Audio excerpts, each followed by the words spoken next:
Oh, at least, I mean, don't quote me on this, but I remember him talking about, because he was about, I think he was big into the biohacking movement. They talk about what's that thing called? There's a company that's like building up cells to, if you want to be born with certain genetics, you have that available for you. Oh, like genetic engineering. Yeah, like that kind of deal. Yeah. Stimulus. I don't know. Stem cells? Not stem cells. It's No, something stem else. cell research. Yeah, no. It's a specific company. I forgot what. CRISPR technology. All right, let's start it. 3, 2, 1. Welcome back to the catch up with Bryan Sumardi, where I feed my curiosity. Today I have special guest, Seymour, aka DJ St.Maur, aka my driver in the Marine Corps. Yeah. This is the perfect timing because you pick up next month, or literally in like 4 days. Yeah. Officially in 4 days. Yeah, officially in 4 days. You pick up corporal. You get to pick up a gun seat. I can pass the torch towards you as I get out. That's the wild, military. man. I didn't think it was coming up that fast. You know. 4-year mark. Yeah, That's where I got mine. It makes it more real when because he called and was like, "Hey." Oh, he actually called you? Yeah, to like personally congratulate, like, Sweet. "Hey, like you got promoted," and I know he called Ward, the other guys, Ward and all them, to Yeah. like, "Hey, like you guys are getting." I was like, "No kidding," you know. I didn't think I'd even. I wasn't. I don't think I'm mentally prepared even as of now to be able to take on a responsibility like that. But like you said, yeah. To me, it's like something I honestly thought I wasn't gonna obtain. I thought I was gonna be terminal, and that'd be it. And tell you the truth, I was okay with that. What? You know, I feel like in the reserves, like I think what I told you earlier is like, there's no way that you become terminal lands unless you actually literally just fuck up. Yeah, if you don't do anything. Yeah, no. If you still don't do anything, you'll still Yeah. The only reason why he didn't, or the reason why he got picked up was because I think it was Sergeant Work. He forgot to non-reckon. Oh, that's right. It was an admin issue. That's right. And he picked up. Oh my goodness, man! Sergeant Work was a cool guy. I remember when he was actually my instructor for the Lance Corporal Seminar. Oh. And I think out of the senior side of the NCOs, I think he was one of the best. Sergeant Josh Work. Yeah. I introduce you as my Lance Corporal at the moment, my driver for the Marine Corps, LAV crewman side, DJ St.Maur. Do you want to introduce yourself anymore? Do you have anything else to say? Nah, man. I think you did a pretty good job with that. That's it. It. Upcoming. I'd say upcoming DJ. I mean, you make your music. I'm not saying you make a lot of music, but yeah, I've been focusing on the mixing aspect of it instead of actually doing the producing, because I think baby steps. Because now with DJing, what I've noticed is when I pull two tracks together, whether it's like trap music, like Getter, which is a pretty hardcore. Is that a genre? Is that he's an actual artist. He's the guy who does the Asa, dude. You know that guy? I honestly don't know where it came from. Well, he's the guy who came up with that. He did a bunch of vines, and then he started making trap music, and he kind of backed off for a little bit, and then he came back with like this new EP called like Totally Radical or something like that. And it's just it is hard hitting bass, and that's the stuff I like. And so when I take EDM music, I noticed like I one of the books that I received for Christmas, which was needed for me. It's just Music Theory for Dummies, because music theory in itself, because you hear like I know Deadmau5, he didn't really pay attention to music theory, but yet he had the money to get actual physical synthesizers in his house, that he has a whole room that's just made for the acoustics were designed specifically so he can hear specific sounds. And he just got into it by literally how I started was I downloaded the program Fruity Loops Studio, which is a pretty common DAW is what they call it, which is a digital audio workstation. Okay. And you can get certain VSTs plugins to get the right sound, because sound design is almost its own sect of music design. So whether you're mixing or you're producing, you have to always follow a certain like chord progression, beats, because if you go from like you can't go from 75 BPM to like 128 BPM, right? Which is a goal, is to get up to a higher bass, because for me, at least the idea of it is that you want the people on the dance floor dancing but you want their hearts synced up with the 128 beat while they're dancing. Because you think when you start exercising, you're dancing, you're moving around, you get a little hot and sweaty. Right. But naturally, that's why there's YouTube videos of literally heartbeat noises. Yeah. Because your brain will sync that. It's one of the weirdest parasympathetic systems that I think has happened, which shows me that music has been, part of humanity for as long as we can go back, whether it's just banging on drums or it's making different tunes, strings. And so that's why I got into it, because I wanted to now make my own stuff, control the crowd my way, but almost in like an altruistic sense. Like I'm sitting here like, yeah, I'm delegating how this is going. I'm controlling the music, but it's all you out there. I'm taking you out of your lifestyle so you can enjoy your fun time, right? Your night, your evening, and then you have, I don't know. Sounds like a nice dictatorship. It would be something like what Hitler would say. Yeah. It's a very planned out. It's almost like a scheme of maneuver, trying to plan out how I want to like. Okay, so I got a crowd out here that wants to hear good music, because as soon as you mess up a beat or you mess up something, I've seen people literally look at DJs like, dude, man, you're messing up my vibe. Yeah, it's harder than it looks when you're trying to beat match, because you got the sliders, you got 2 tracks playing, you get the stage fright anxiety. Yeah. And so it's a lot of different, but back to music theory. That's what I'm trying to learn now, and it's tough. It's hard learning the different chords, the different the majors, the minors, what sounds good, what doesn't sound good. Because a lot of people, you'll listen to music and there's certain beats that are just musically pleasing to the ear. Okay. If something sounds off, or if there's like a beat that's off, you'll pick it up immediately. You don't have to be a music professional, but in your ears, you'll be like, man, that didn't sound right. You know what I mean? And that's what I'm trying to negate while I'm sitting here like I'm mixing tracks, I'm looking at the crowd, so you have to constantly gauge who's not dancing. The trick that one of DJ Deficit, he's a DJ in Baltimore, that comes up to some of the Green Turtles in Northern Maryland. And he says, man, the key is like get the women dancing.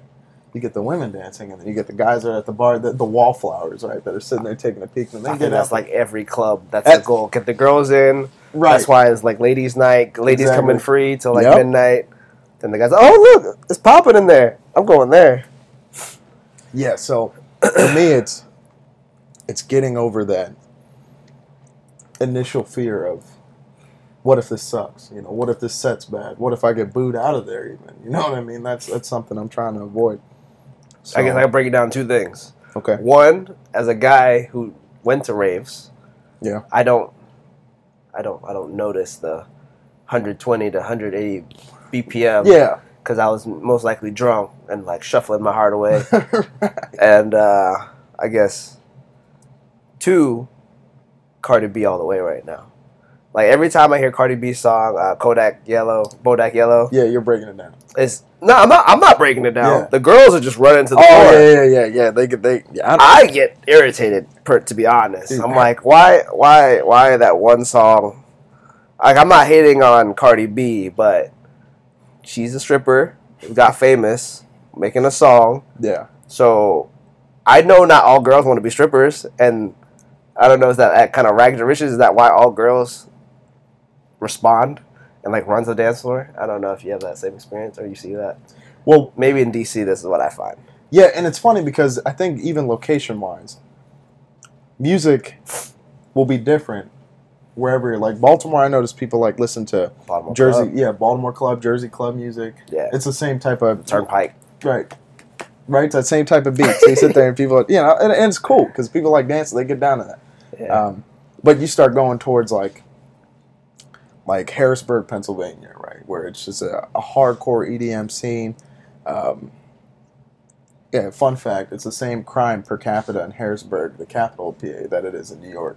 So populace of Harrisburg and populace of New York, percentage-wise, it has the same crime rates. Well, New York's pretty big, though. Exactly, and that's the thing, is that... So it's like not really specific.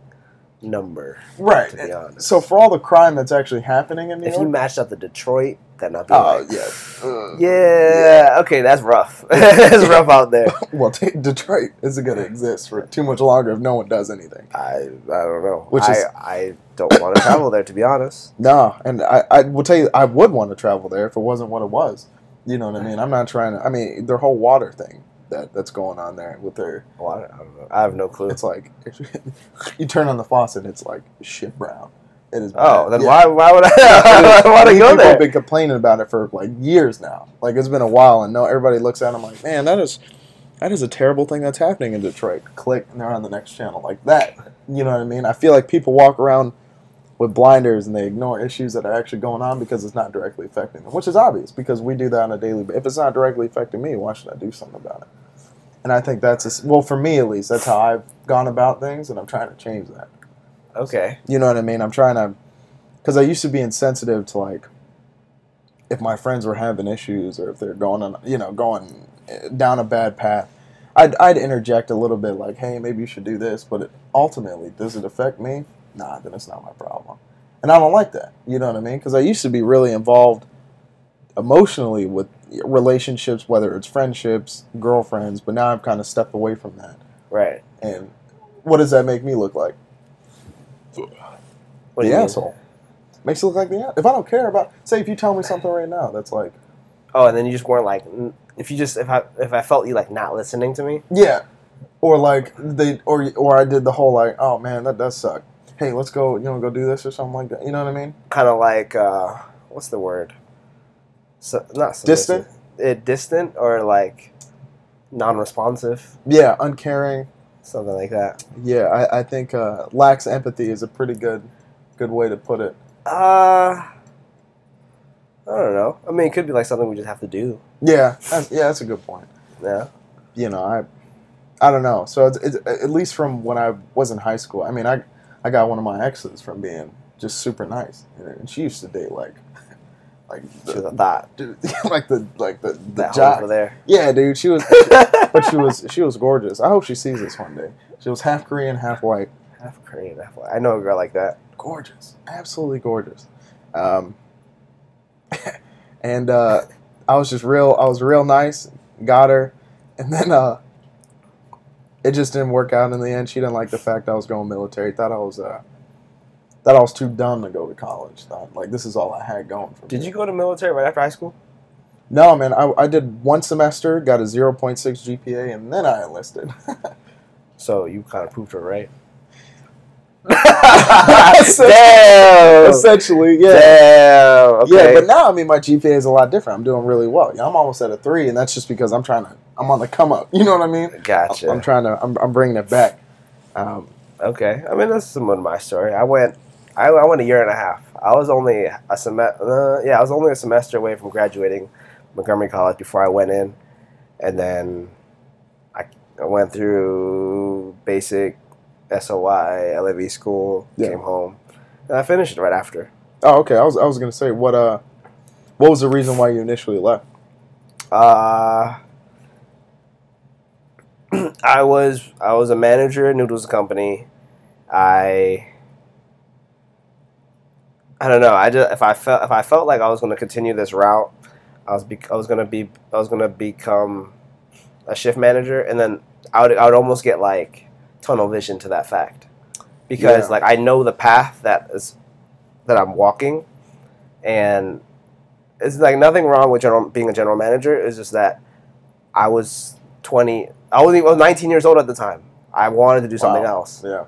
I wanted to venture off and do something else. So I had 2 of my boys. Josh, he went to the Army. Okay. Maybe like 6 months prior to me getting into the Marine Corps. And I had another buddy named Miguel. He went to the Marine Corps as well. Maybe like a year and a half before I did. And I was like, I want to test out that option. And literally, I drove after school one day to the recruiting office, and I initially wanted to go to the Army because I knew they had better benefits. Yeah. I walked. So it was literally, I walk inside of a building, it turns into a fork in the road where it's left Marine Corps, right Army. So I immediately went Army.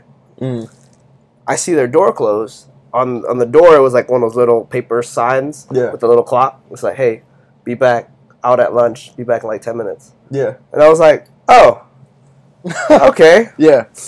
Well, I'm not just going to wait at the door. So I walked over to the Marine Corps side. And I was like, hey, I want to join the military. What do I have to do? And then they just looked at me like they were just shocked. Yeah. Because like I realized afterwards, once I became a poolee, it was like people showed them more respect.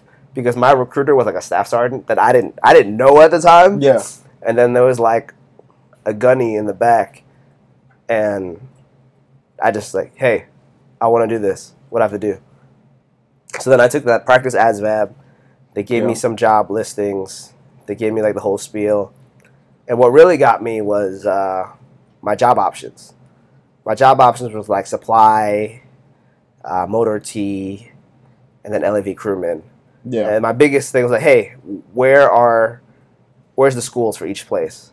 One was like Georgia, one was Texas, and then they told me LAV schools in San Diego, and I was like, say no more. Yeah. But you know what's funny about it too? I specifically said, I don't want to join the infantry. Maybe it was me because I kind of got blindsided from like seeing San Diego. Yeah. But I saw that and I was like, oh, okay. But I still want to talk to the Army guys before I make a decision. Yeah. So I go to the other side. They talk to me, but they didn't seem very personable. They're like, okay. Well, they're a huge branch. You know what I mean? I think that takes a play into it too. Maybe not the same brotherhood. I mean, it was the same office. Yeah, same office size. Yeah. Like, I just felt like I was talking to a friend in the Marine Corps versus an office person. You know what I mean? It was like talking to a robot. Not really a robot, but then someone with like less feelings. Yeah. Did it feel scripted to you on the Army side? Or? It didn't seem scripted. It was more like they didn't really care. Like, they didn't really care what I wanted. They kind of just wanted me to sign up and go. Yeah. Like, I was just another task for them to do because I walked in. Well, because they got a quota to meet, too, so. Well, I mean, like I said, when I went to the Marine Corps, like, they probably have quotas, too. Yeah, I'm pretty sure they have quotas. But they still treated me in a way that made me feel more respected, even though I came at them a little bit more belligerent. Yeah. Yeah, so, I mean, that goes to show, like, sales is everywhere.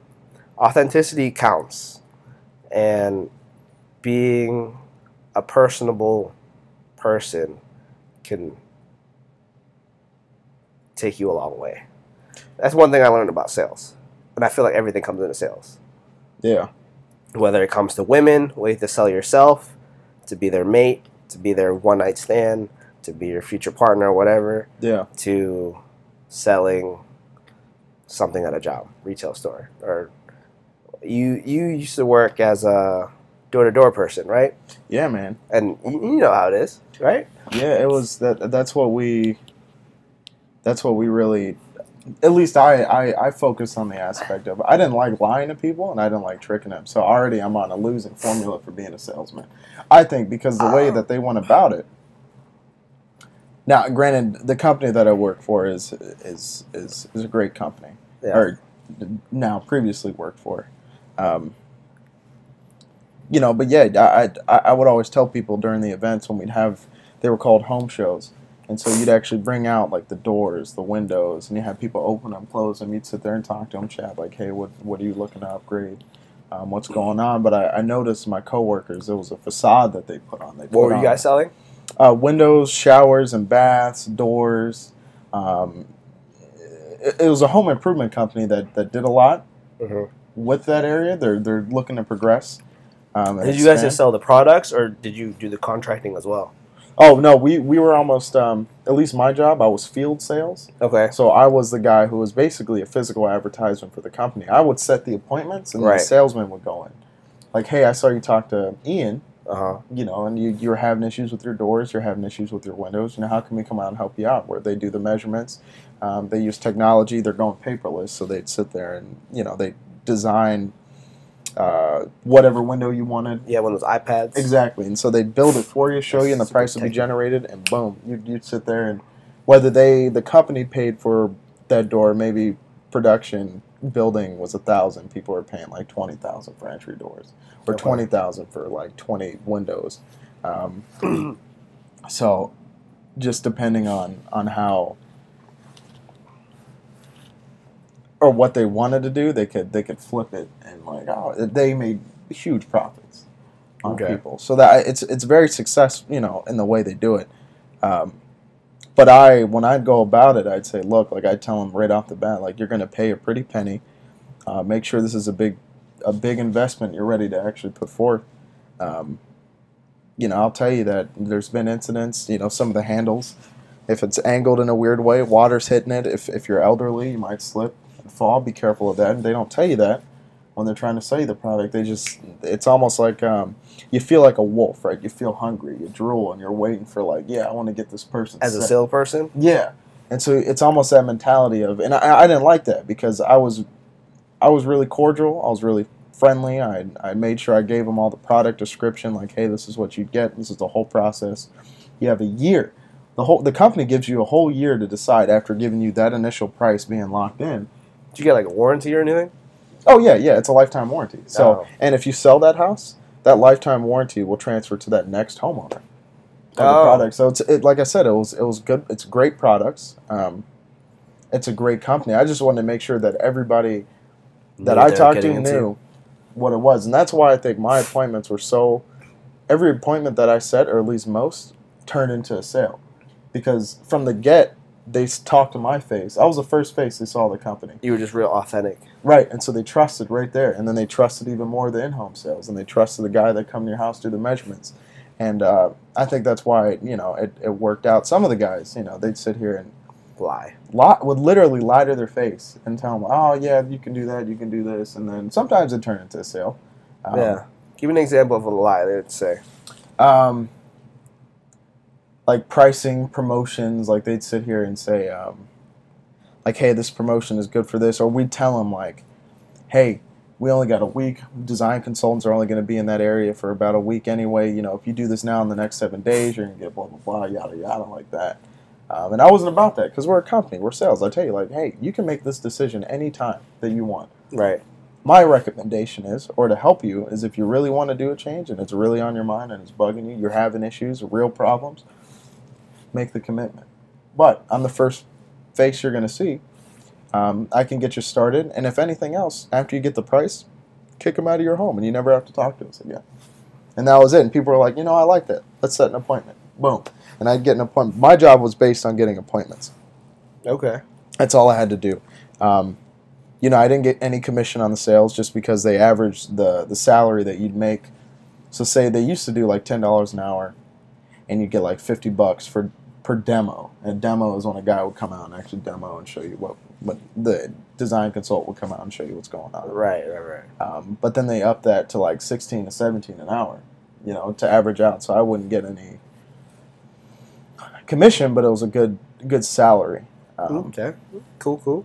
But yeah, no, it wasn't bad. So you're right though. It's funny. I learned more interpersonal communication skills in that job than working like hospital security, trying to please everyone. So learning that skill was very valuable to me, and I can take that on to my future careers. And speaking of learning, you're in school right now, right? Yeah. What are you studying now? Nursing currently. Nursing. How much time have you been in, and how much time have you left? Man, I feel like I've been there forever, but I'm in my second year of gen eds. Okay. And then if I'm going on the path that I'm going now, yeah, I will be able to start my clinicals, which is like the big deal for nursing. You get accepted to clinicals, and then you get your RN, and then you take the NCLEX, and then you're good to go. And you just got to find a job. But I'm still in the gen eds, and so that's why it's so discouraging for me. Is your last semester of gen ed, or is it one more year? No, I have one more year. So 2019, I'll be able to start clinicals. Okay. Yeah. So yeah, I got a little bit. To go. So that's why it's like Gotcha.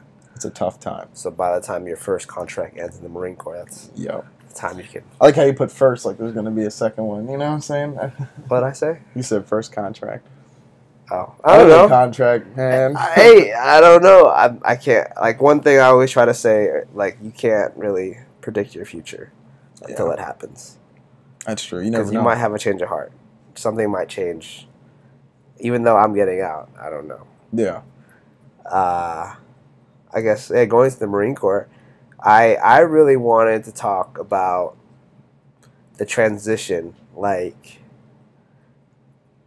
I could talk about my transition from being a Lance Corporal to Corporal and how I developed, but I want to hear it from another perspective. Yeah. So, like, how do you feel about picking up Corporal right now? I mean, I'm pretty excited. Yeah. Just because for me, it's a big step. Just because it's the first rank of being an NCO. Right.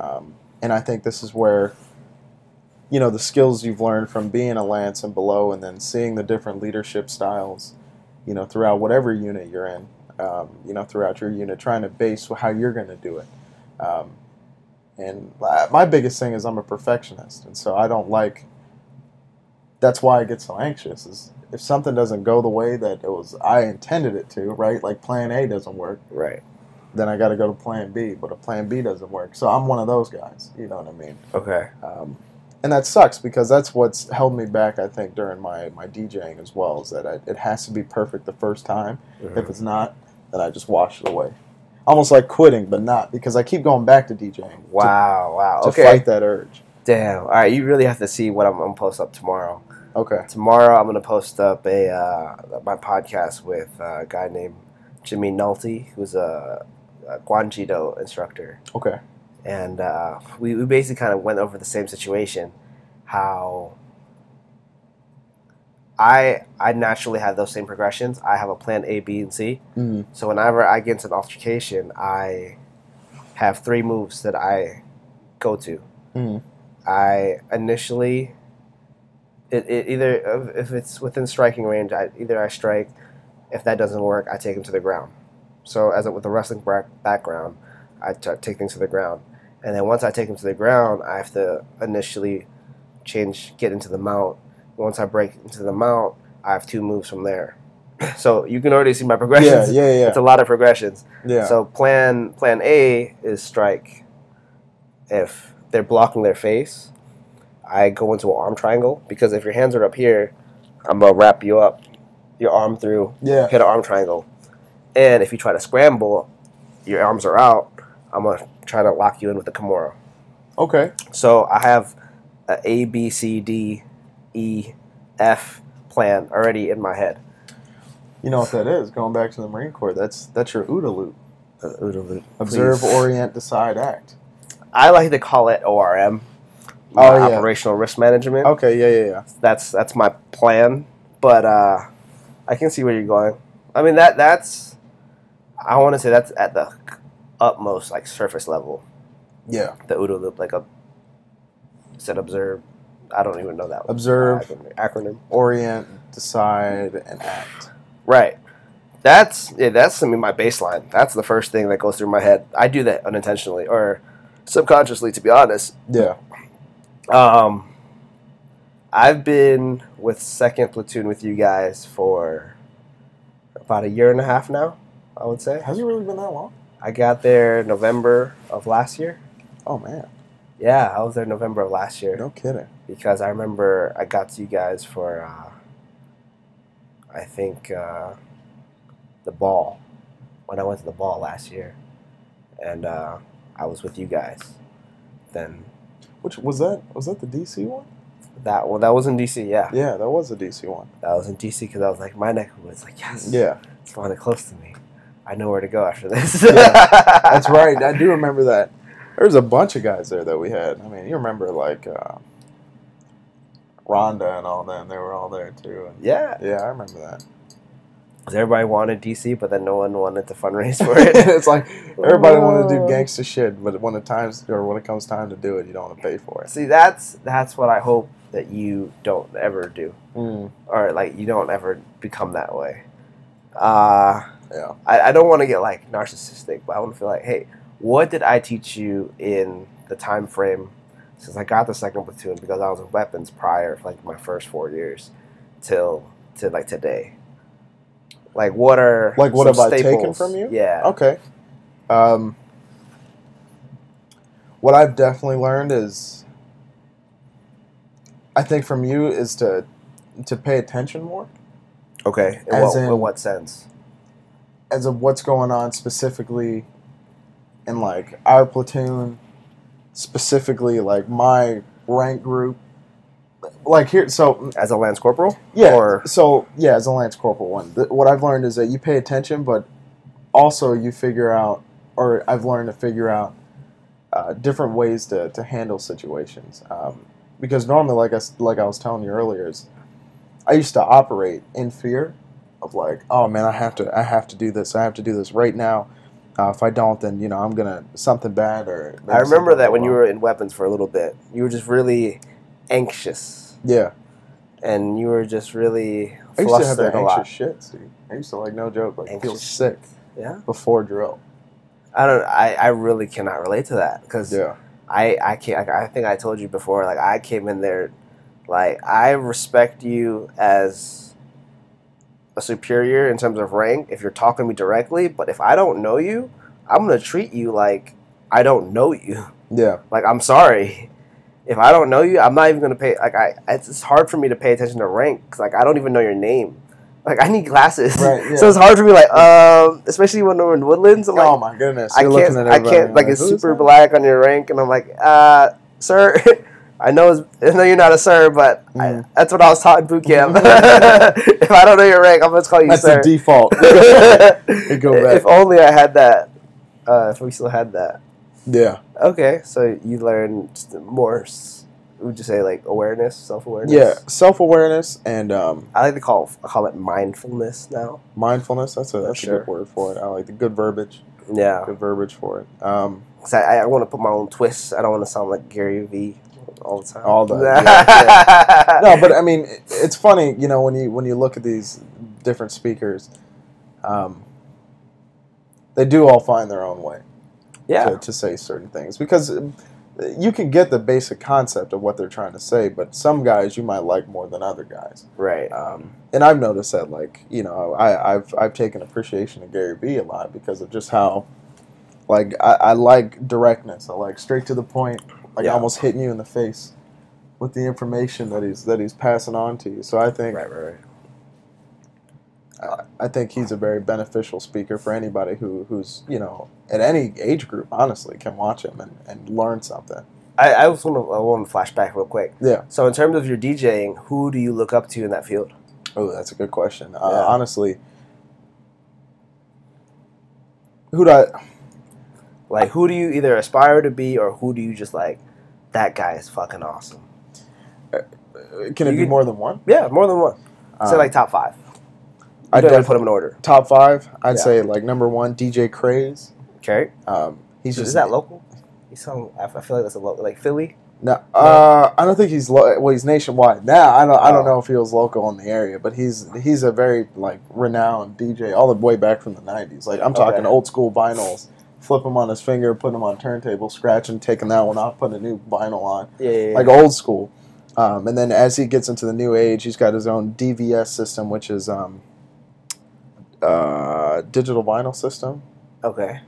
I'm pretty sure. Kind of like a laptop, play MP3. So what it does, so you take actual turntables and you hook it to a mixer, but it's a regular vinyl with no music on it. But the music that you have on your computer will load onto that. So you can still scratch without changing. So you can still scratch. Or without carrying a bunch of vinyls. Exactly. So you can scratch like a cool design vinyl, and then you just load a new track onto it, and then you can still... But it still plays through the vinyl, because vinyl has better sound than any digital audio, I think, even to this day will.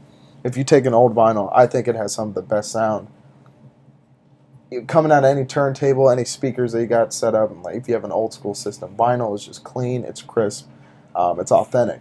You know what I mean? That's interesting. But just because of, if you think about how the music's played, it's just a needle going over a bunch of ridges, bumps, right? And that's generating a frequency, a noise, a wave that would come out of speakers as like a voice or as music, as tunes, as beats, which is dope to me because you can sit here and go on iTunes and load up, I think they do, I don't know if it's M4A or AAC or whatever their default music is. It's good. You know, you definitely can hear an upgrade from MP3 to that sound because there's certain. When you compress a sound file down, it can change the sound drastically. But if you place a vinyl, you know that vinyl is going to stay the same no matter when you play it, no matter what time. It's just going to sound exactly how it did the first time you bought it. So no matter, like, you know, with CDs, when it gets scratched, it's hard to read. Yeah. You can't really play it. But if you play vinyl, no matter how messed up it gets, if it gets wet, you can still play it. Oh shit! I didn't know that. Yeah, no, vinyl is no joke, and it's sad that it's gone away, just because you see what old DJs. But anyway, DJ Craze, DJ Shorty Blitz, DJ Puffy, DJ Jazzy Jeff. He's local. He's Fresh Prince. Yeah, Fresh Prince. Trying to think of another one. Honestly, I think those would be.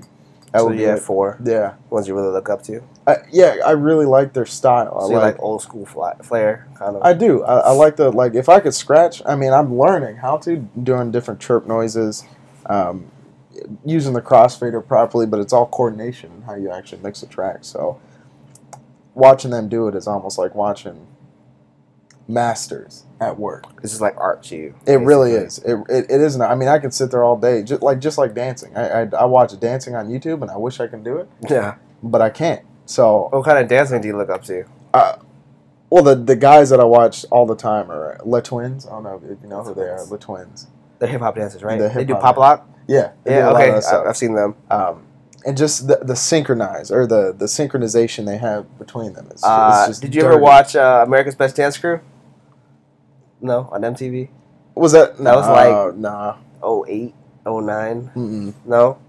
Okay, that was a group called like the Jabberwockies. Yeah, I know the one with the mask. Yeah. They are nasty. I thought they were just so vicious. Oh my goodness. I saw them when I was in Miami. Like, did you? 2014. That's wild. Dude. I know. I would have been hyped. See? It was crazy too because I went to a random bar with my girl at the time, and I just hear over the announcer, it's like, "Please welcome to the stage, the Jabberwockies," and they were on the bar, just like doing like windmills and air flares. I'm like, what? Like, where did you come from? You know. And this was like a Spanish bar. It was at Mango's. If you ever go to South Beach, that was like, this is like a hip hop, or this is like a Spanish. That would have been the sickest experience. Club. Yeah, and I was just like, I recorded it. I don't know if I still have it anymore, but that was crazy because that was like almost peak of like their time. Even though I saw them like at 08, like 4 years down the road, 6 years down the road. I was like, oh shit. Yeah, you know what I think's so special about them is like picture just one of them doing their moves. Yeah. Without the rest of the group, how weird would that actually look? It wouldn't be as special. It wouldn't. I think you need all of them to be present. Because if you take one dude, like the one that's on the left when they're doing their little like they're all in line and they're doing their arm thing. Yeah. Just picture one dude doing right. Like think about that. It has to be. Because I always thought the reason why they were so good or they were so loved because of their mask. You didn't know who was literally dancing because it was more of a unit rather than individuals. Yeah. Because when you find other dance group who don't wear masks, oh, that's the b-boy. Oh, that guy is the crazy arm flexible dude. Oh, that's the hot girl. Yeah. That's the girl who twerks. Yeah. So you can like differentiate between the two, but they all had a good fundamentals, I could probably say. Yeah. And so you never knew who was dancing if they did isolations, and that's what made it awesome. You didn't. I think that's what makes, to me, what I think of teamwork and being a leader is art to me. Okay. And I guess this relates into the things that I want to like get into in terms of the Marine Corps with you. Hopefully, I can still be a mentor to you after I leave. Oh yeah. And to the fact that I want you. I think the definition of a solid team with solid leadership is when every member of the team believes the team is greater than themselves individually. Yeah. Yeah. Yeah. But then that's easier said than done. Yeah. Definitely. So I want to get into, this is a question I want to continue in all my podcasts, and it's that, could you name the 5 closest people to you? Like, who are they? Just in life in general, or Marine Corps?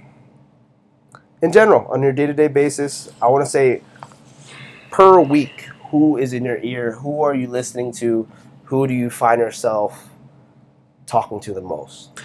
Like in personal life, or can it be like Say, people like Tim Ferriss, or can it be Gary Vee, or can it be? So I like so to put this in example. My average work week, I'm at my day job from 7 to 4 every day. Okay. My day job is very individual. Therefore, I'm at my computer and I listen to podcasts. Mm. Majority of that time, I am listening to Jocko Willink, Tim Ferriss, Gary Vaynerchuk, and now I'm listening to Joe Rogan and Bryan Callen and Brendan Schaub. Brendan Schaub and Bryan Callen are on the same podcast, The Fighter and the Kid. So Okay, I count them as one. So those are literally, if I were to break it down, I listen to Jocko at least 2 hours a day, Monday through Friday, sometimes on a weekend. Okay. So that's between 5 to 14 hours. Yeah. Or like 5 to 12 hours a week. Same with Tim Ferriss. Maybe, yeah, I could probably say the same with Tim Ferriss because I spend a lot of time at work differentiating between the two podcasts, depending on how I feel about the day. Right. Gary Vee every now and then, but I usually just get into his daily V's. Yeah. I don't really listen to his keynotes anymore because I feel like it's repetitive now. Yeah. And I feel like that's what he wants. Mm-hmm. The reason why I like Tim Ferriss because he has a lot of guests. So I'm learning from a different group of people. And I really enjoy the way he converses with each guest. Yeah. Because I feel like he can get into any field that he wants. As long as he wants to, he can talk to anybody. With Jocko, it's really, he's a former Navy SEAL, and it's more of a direct message to you in terms of being calm, being meditative, and straight to the point. You were listening to him at drill one time. And then Joe Rogan and Bryan Callen and Brendan Schaub, I'm very into martial arts. Yeah. So whenever they talk about UFC, I'm just in there because, I don't know, I always feel like I'm combat ready. One thing that never leaves my mind is one of the ditties we had in boot camp. It was like combat mindset. But I forgot what the words were afterwards. Yeah. You remember that one, right? Yeah, I know. It was like combat mindset, blah, blah, blah, blah, blah, blah, blah. Yeah. But I forgot it. But for me, just like remembering combat mindset is like I'm always ready for a fight. I'm ready for any situation to come. I'm ready for my boss to tell me that I need to do this, I need to do that. I'm ready just in case if I get laid off, I know what to do next. I know what to do. I have a plan A, B, C. I don't want to do B, C, D, E, F all the way down to Z, but there are always plans for me. My biggest issue is being able to keep my mind at peace because I'm always thinking. Right. Yeah. Yeah. So that's what I'm trying to find now. But I literally spend more time listening to these people on podcast format versus actual people because 8 hours a day I'm at my job. I don't really talk to anyone at my day job. My evening job, I talk to clients. I spend about an hour with them per client. Right. Sometimes once or twice a week. So at most 2 hours with that. And then I've been doing dance class maybe once or twice a week. I've seen you break it down, yeah. Yeah, but then I've been playing around there as well. I've been dancing with different teachers. I've been learning different techniques of how to teach as well as different styles of dance. And on my weekends, I'm trying to network and talk to more people on the podcast, or I'm trying to catch up on sleep, to be honest. Yeah, no, because With the holidays, I'm trying to do that. Yeah. So does that give you better reference? Like, I literally don't talk to people, to be honest, much, like physically. Yeah. Because I always feel like I want to push myself to be better. And until I find people that are close to me who make me feel like I need to be great, at the same time having the time availability that I have, because I have a lack of flexibility during my time because I work so much by my own choice, it's that. But then slowly, the more I meet with people like this, the more I want to mentor, like my nephew, who's 7 years old, without a father figure, and I want him to learn what I know now, because I feel like he's getting to that age where he needs that father figure. Yeah. And then same thing with you. I want to be able to guide you in a way that I've always wanted, because like I think I've told you previously that I wanted to join the Marines because I wanted a mentor. But I realized that mentors don't just come to you. And I also realized that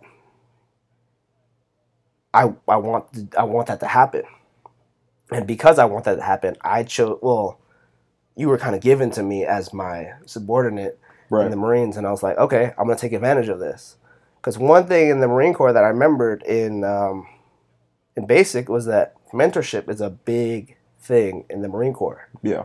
Because without mentorship, people fail at things. But if you don't have a mentor to bring you back up, it's really easy to stay down. Yeah. And once you're down, it's really hard to get back up, because then it's like falling down and you don't see the light at the end of the tunnel. Yeah. It gets you in a real dark and depressing place. And even if you see that and you find your way out, you have a dark vision of the world. You have just a cold vision, like, I went through hell and had to do this X, Y, and Z, and no one helped me. So now you have a chip on your shoulder. Yeah, almost like pessimistic. Right. You know.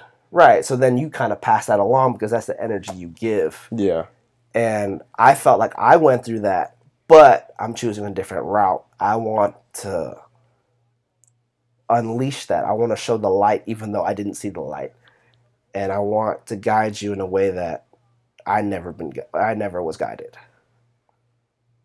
Yeah, no, absolutely. I felt like I went on a long rant. No. It made sense. I was just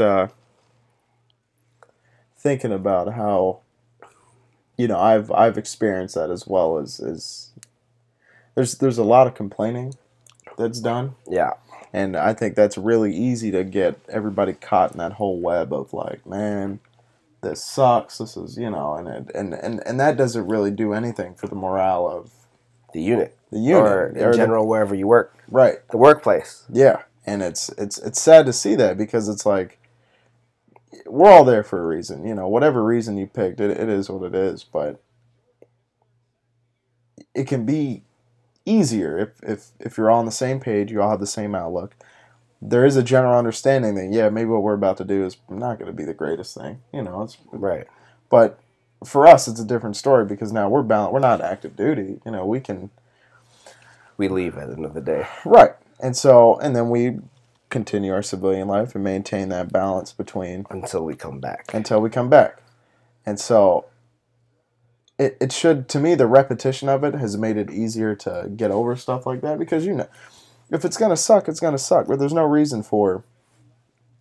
My biggest issue with that is that you just take it. Yeah. So I want you to be able to rewatch this podcast and be able to acknowledge that you don't have to just take it. So in terms of like the shit that we always do, ask questions. Yeah. Don't be afraid to ask questions. So I think I was explaining this to you earlier. If you have an insubordinate Marine underneath you, a junior Marine underneath you, who's just being very belligerent, it's like, why we do this, why we do that, just tell him what to do, if we have to do what we have to do, pull them aside afterwards, after the thing is done, or once you have time, because now you're in an NCO role, you have other responsibilities to supervise. But if you do have that time to talk to him, like, hey, even if you don't know the reason why you're doing this, explain to what you do know. Right. Because of the fact that, like, oh, Staff Sergeant told me we had to get X, Y, and Z done. Okay, so then if he asks you a question, now it's up to you. If, say, like, we have to do, I don't know, gear check. Yeah. And it's like, why do we have to do this? I have all my stuff. I always have my stuff. And then you can either figure it out in your own head, like, we just want to make sure you have all your gear so that when we go to the field, you're set.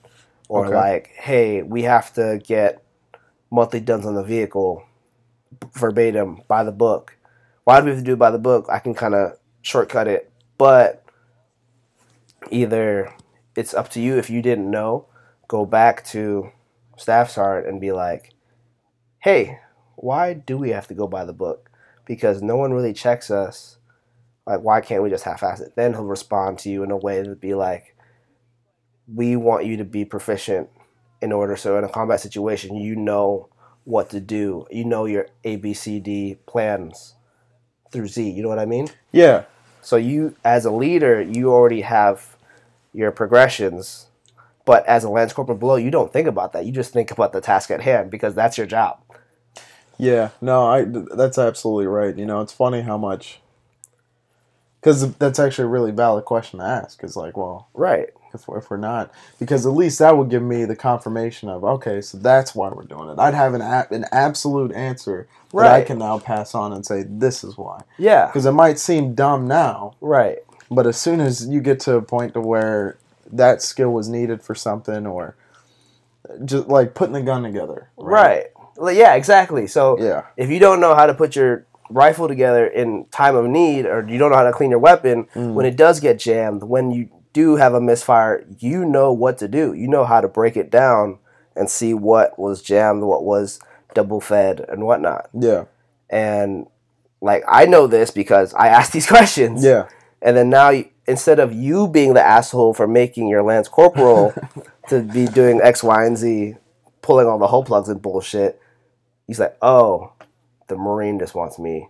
The Marine Corps wants me to be ready for whatever. Yeah. But then you signed up for this. So in the end, it's that individual Marine, your junior Marine, who takes responsibility for his own actions. Right. So he learns in terms of growth, like, okay, I asked the question, I got the right answer, I got it respectfully, and now he either blames himself for signing the contract or he just sucks it up. Because that's just the way it is. Yeah. No. And ultimately, I think that's what it comes down to. Right. So, I mean, as a leader, too, like, I feel like there's a big discrepancy of leading from the front in terms of, like, you doing the work with him. Mm-hmm. But then there's also time and grade where you've done it before. You want him to follow through and understand the feeling of working on 4 vehicles at once. Yeah. And then by yourself. Because you've done it. Yeah. Just in case if you're in a platoon of 4 vehicles, 2 drivers go down, and all your NCOs are in a meeting, you still have to get all the vehicles done. Yeah. So you have to be able to look fast, prioritize, and be efficient. So it's all in the plan. It's like something that I call, and what I do in my personal training, and this relates into the corporate world, where you just have to, like, trust the process. Yeah. You ask questions when needed, but you just hope that your leaders are good leaders, where they would answer you in a way that is respectable, I guess, or that's valid versus just do what I say. Yeah, some illegitimate, not what you're expecting type answer. And I'll tell you the truth, I haven't had that issue of just do what I say. Yeah, I find that as of recent, you don't find that. But how about in the civilian world? Do you ever see that? My goodness, in the civilian world, you get that a lot. Yeah. I think that's almost a default answer to one, because that goes back to also what I was talking about earlier. If someone doesn't know what they're doing, Yeah. and no one else knows what they're doing, and the conglomerate of people doesn't know what they're doing, but it's an understanding that we all think we know what we're doing, Right. that's a big issue. Yeah. Because truly, then someone has to take a different perspective, Right. and back out and say, well, what, like you said, why are we doing this? What's going on with that? Yeah. You know, why are we doing it this way? So, yeah, I see that in the civilian world a lot. So for me, my tip, my advice to give to Lance Corporals and below, don't be afraid to ask questions. Yeah. Don't be afraid to be the hard head to get your answers answered or to get your questions answered. If it's a valid question, think outside the box and either get you done first and then try to get time with your higher up to talk to them. And my advice to NCOs, corporals and sergeants, listen. I know we have shit to do, but listen to your junior Marines. And in terms of the civilian world, listen to your employees if you're a manager. Speaking of Noodles and Company, I was 19 at the time. I didn't know that. I felt like I learned a lot. If I knew this now and being back then, I would have a lot less friction with my management as well as my employees. I didn't have a lot of friction with my employees really because I was just like, I always felt like I was a man's man, and I was always working in the evenings, and I had like a whole guy crew. Yeah. So that guys around guys is almost Yeah. like a default. We kind of have that respect. But I would always get like butt heads every now and then when it's time to clean up or I have to cut people in terms of hours because of labor. But it was always me and management. But I'm learning now to be patient and as well to learn how to detach and see the perspective of my superior. But when I feel like they're not listening to me, that's when I get angry. Yeah. And then that makes me just want to leave. But then ultimately, that's up to me as a person whether I should take it or not, which is the advice I give to most people. And I feel like I just went on another rant again. But no, you're absolutely right. Because it comes down to just like you were saying, being a guy's guy. It comes down to respect. If you're not going to listen to somebody, if no one's going to listen to me, what is the point of me even saying anything anyway? Because then I'm going to stop caring. If no one's going to listen to what I have to say, then I'm going to stop caring about the situation. right. But then I feel like that's the issue with like new NCOs now. Yeah. They just feel like because I've ranked, they feel like they can tell people what to do. Yeah. Without establishing that trust and respect. Almost like sales, building a rapport, right? So you got to build a rapport. Exactly. Yeah. Like when it comes to me and my personal training, my sales pitch is like how you sell your pitch. Like, this is what I can do. I am pretty good at getting people strong. I have the credentials.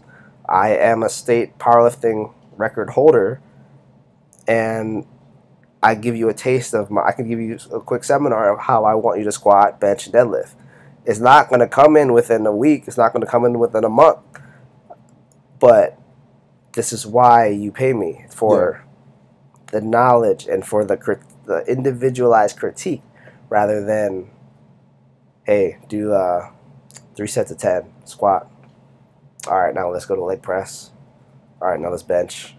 Right. So, I mean, I do that, but I do that while critiquing form and trying to help them be better in terms of mindset. Now I'm getting really into mindset. So the reason why I do powerlifting as my personal training choice, like specialty, is that I find that a lot of people are really anxious. Yeah. And when it comes to like, for men, the bench press is like a big. Oh, dude, I won't bench at the gym, dude. Why? I don't want anybody to see what I'm benching. I just won't. So it's like that insecurity. Yeah.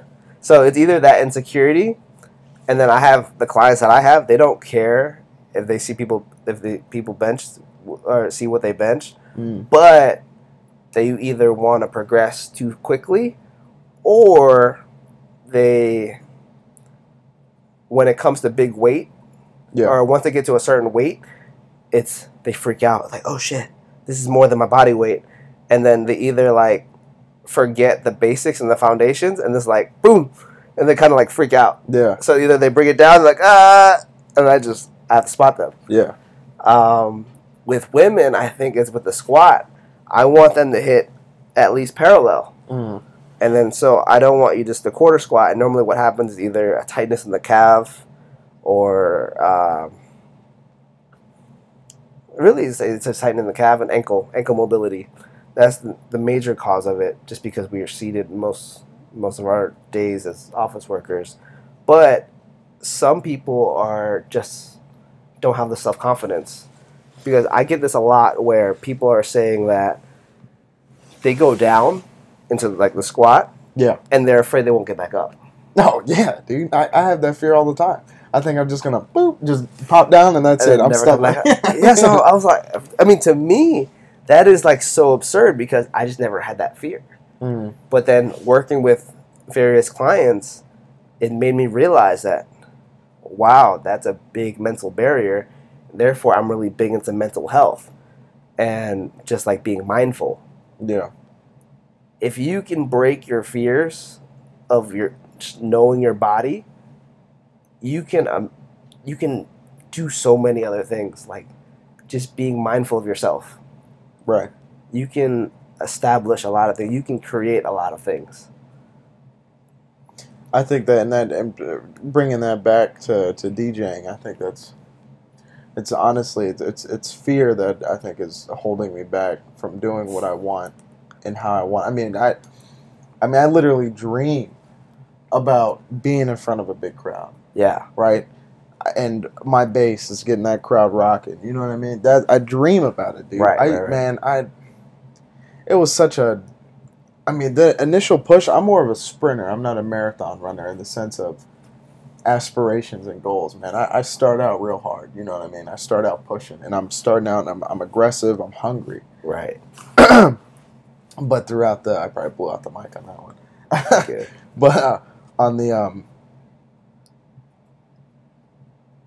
the upside of trying to actually like prolong that activity and keep going on it, I lose that motivation, that eagerness, because I start seeing one, and it also comes down to comparing myself to the dudes that have done it the right way, or not the right way, but that have just done it in general. Right. And I think that's tacked on right with fear. Being fearful and then comparing yourself is almost, it's like the perfect formula to fail. and I think whatever you do. Now, it might be the motivation for other people, because some people might see that and eat it up, and they push out through it. So, I guess to be honest with you, just put in clarity, I feel like, I want to say like 80, 90% feel the same exact way you do. People get motivated, they start quick, they start doing a lot. Like, to put in perspective of like people that I've spoken to in terms of their progressions in working out, it's like New Year resolutioners. Oh, they hit hard. That 1 month, gyms are full. 1 month, 2 months, yeah, at most 3 months, but they don't sustain it. Mm-hmm. That's what kept happening to me, dude.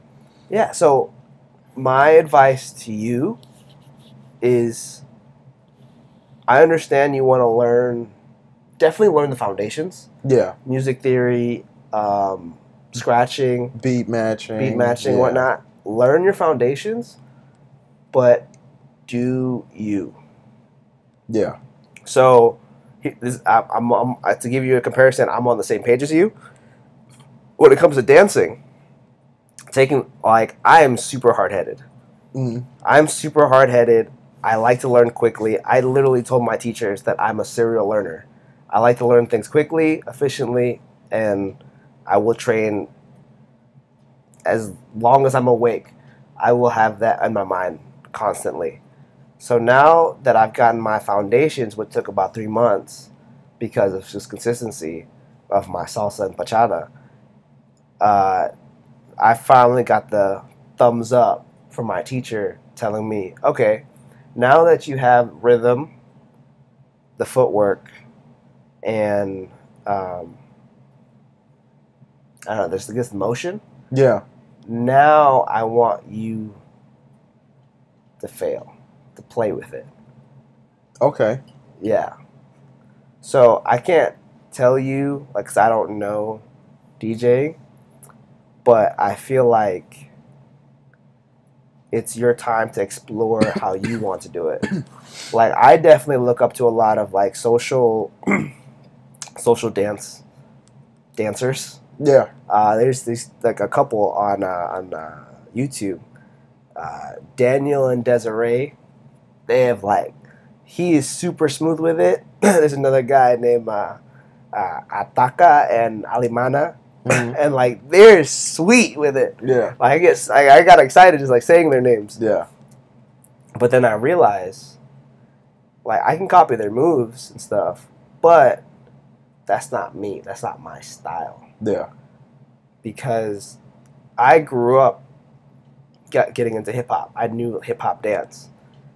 So I want to be able to innovate, create. Yeah. Even though it's a Latin dance, I want to be able to hit like a top rock real quick and into it. Because like my teachers would always tell me, like, you have 3 beats in bachata before the tap, that if you can get into your move, as long as you stay within your parameters, you're good. So this comes to another saying that I follow. It's, you have to learn the rules in order to break the rules. Yeah. Okay. Yeah. So I was like, that makes a lot of sense. But then like it's also knowing all the rules before you can break the rules. Because I feel like I always knew an understanding, like a brief understanding of the rules. Yeah. But I immediately wanted to break them. But once you can understand like almost human theory, like personalities and mindsets, Yeah. you can then break that into your own way of doing things. Whether it's teaching a junior Marine how to listen, follow orders, and be efficient because you're efficient, and then also being able to teach your higher ups to be able to influence the old and teach, like how would I say about sumolifts? Yeah. Like the tag or the mission statement is to be able to influence the old and teach the new.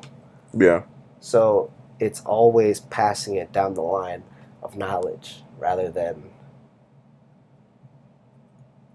I don't know, expectations. Because one thing I always felt like the reason why people, and I believe people get anxious, is because they have high expectations. Yeah. If you don't have expectations and you just do things the way that you know how to do things, or if you don't know how to think, you ask questions. But you do things to the best of your ability, and that should be okay to you. Right. No, that's I think that was the best way to actually put it. It's, from Marine Corps standpoint, I can get it. You know, I think I'll be a pretty good NCO. Yeah. I have no doubts and just my ability of leadership, but there's going to be definitely learning points where I'm going to have to learn. Right. And I think everybody has to. Right. But as selfish as I am bringing it back to the DJing thing. No, definitely, because that's what you're, in the words of Gary Vee, that's your truth. You want to be a DJ. Yeah. Therefore, you always going to bring it back. Yeah. And it's sad to say because it's like I'm going down 2 paths, and I'm like, I have a safe one. Which is the nursing? The nursing. Okay. And then I had the DJ one, which can literally go anywhere. Right. It can go it literally, like, my favorite story, not rags, well, literally, actually, rags to riches, Post Malone. Have you I heard don't know his story? background. Okay, his background is like, he was a big gamer, right? He was going to go to college, but his buddy was going to LA, and 2 weeks before his buddy was going to LA, Post Malone told his parents that, hey, I'm going to LA with my buddy. I'm not going to college. Where's he from? I didn't go that far back. I didn't learn his history. I just learned his story. Oh, okay. Because I like his music. I like Post Malone. Okay. All I know is congratulations. Yeah, no, that song bumps. But that's all I know. I don't know. He's got pretty good. Look into his tracks. He's got some pretty good ones, and when it's enough to like for me to even incorporate into a hip hop mix. Yeah, you know what I mean. I heard him on the Breakfast Club. Oh, his hip hop thing. Yeah, you know what he said? Oh, you know what he said about the. This isn't something you should listen to when. Yeah, if you want to listen to good music, don't listen to hip hop right now, or something like that. It was about emotion, like if you want to feel or something. It was about feeling a certain way, but he got a bunch of backlash. Yeah, and that didn't do him well. But that was that negative publicity. But I think I understand that though.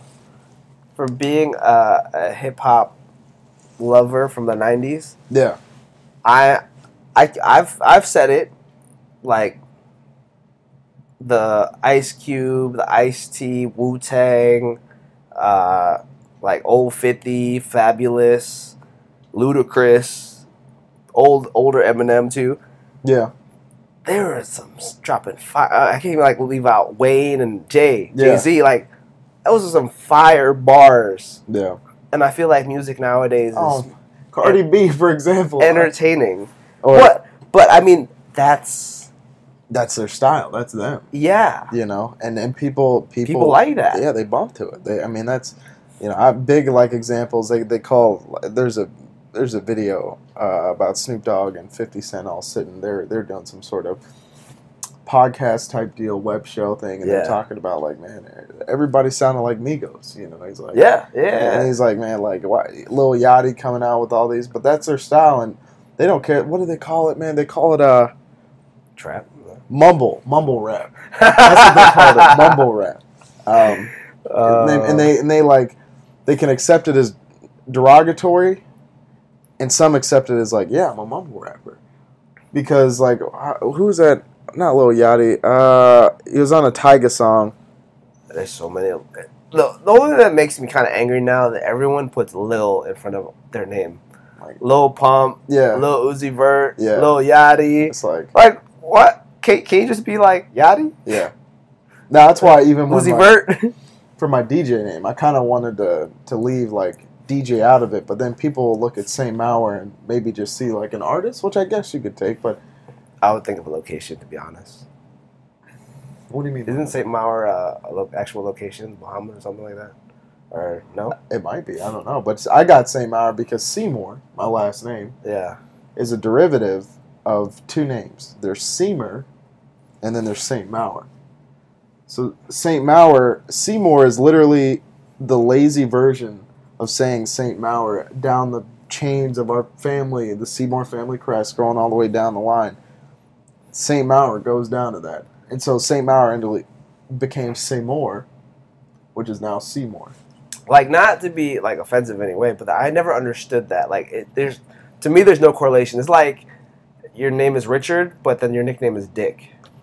Yeah. Yeah. Yeah. Like, I don't see it. St. Maur is like, I don't know. It was St. Maur, Seymour. They both start with S. Do you not hear the St. Maur, Seymour? Because Seymour is technically supposed to be Seymour. St. Maur, Seymour. Okay. If you put it like that, I kind of see it. Yeah. So it's like Will and Bill. I guess if you want to. Yeah. But I never understood those names. Will, Bill, Richard, and Dick. Like. Yeah. Now some of them. I bet a lot of people didn't even know that. Those are. Like William, synonyms. Bill, yeah. Yeah, William and Bill are the same name. You can't even say hyphenated. No, it's just because it's not. You just know when someone's I'm William, but like by their friends they get called Bill. Yeah, or like you can call me Dick, but my real name's Richard. It's like like what? Like what? Like no, I'll stick with Richard, bro. I don't know why you want to be called Dick. Yeah, it's hey, I'm Dick. I'm like, all right, dude. I don't know. I had a client like that. His first name was Dick, and I was like, this is so awkward.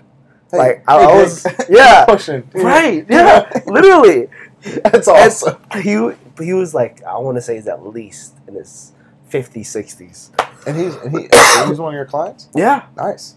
That's good though. Seeing people that are still like physically, active in that age. I see a lot of people as they get older, as they getting rigid. To be honest, he was more of a. He saw me as a physical, or not physical, more like a therapist. Okay. He would be one of those guys that you just talk to for an hour. Okay. Yeah. Stories. Just someone who. We just wanted to hang out. Yeah, which is cool. Yeah. Did he pay you for it? Does he pay? Yeah. I mean, we do a couple machines. We do a little chest press on the machine. Yeah. We do little rows here and there. But And I he want to just say, likes majority to of the talk? time, we like to tell stories to each other. He'd be the type like, oh, yeah, you have a girlfriend, Bryan? Excuse me. He's like, not right now. It's okay. Get all the girls right now. Oh, do it while you're young. Yeah. One of those guys. Like, oh, okay. Yep. The regretful types is what I call them. Is the ones that didn't take advantage of it, or maybe they did. They just like sharing their wisdom. Yeah, because I mean, he has a wife, and at one point, I did have a girlfriend while I was training him. Say, "Oh, that's good for you, man. You have a girlfriend. You're in the military. You keep doing your thing. I hope you're doing well." Like that kind of thing. Like he cut it short. Yeah. He didn't want to tell no more stories. Yeah. But once I'm single, it's like, oh man, you got to go out there and tear it up. Yeah. That's what it was. It's time for you to. It's game on, dude. You're ready. I was like, what? Okay. That's awesome. That is awesome. It's funny talking to old people. It is because you see a lot of like I remember I recently just asked my grandparents actually, hey, tell me some cool stuff about what you did in your youth and stuff like that, and the stuff that they did is like, what I would have never expected my grandparents to be capable of doing something like that. Like what? Give me an example. Tell me a story. Just like hopping trains, like that old school stuff. Like, oh yeah, trains going by. I used to work at the power plant, radioactive material. But now, hey, I got to hop this ride. Hop on a train, literally like the train hobos. Ride it, hop off on their stop, and then be like an actual like freight train, like the cargo open metal doors, like the old Western stuff. Okay. That's what I'm talking about. Like they used to do stuff like that, which is like, that's pretty cool. Yeah, I mean, you can't do it now. I mean, yeah. To be real, like I was born in '92. Yeah. My parents moved here, I want to say 1990. Okay. And then my grandparent, I only know one grandma personally. Okay. She lived with me throughout like my elementary school years. And that's my lineage as far as I know. I don't know anyone further past that. Really? Yeah. So like all that train stuff, like I have no clue. Like I'm watching it on TV. Yeah. Like I see it on cartoons.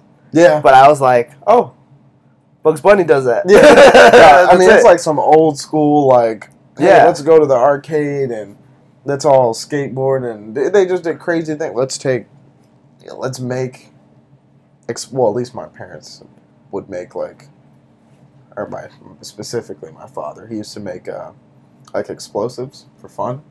Because back then it wasn't. I think that's awesome. Yeah. Just back, and they blow up trees.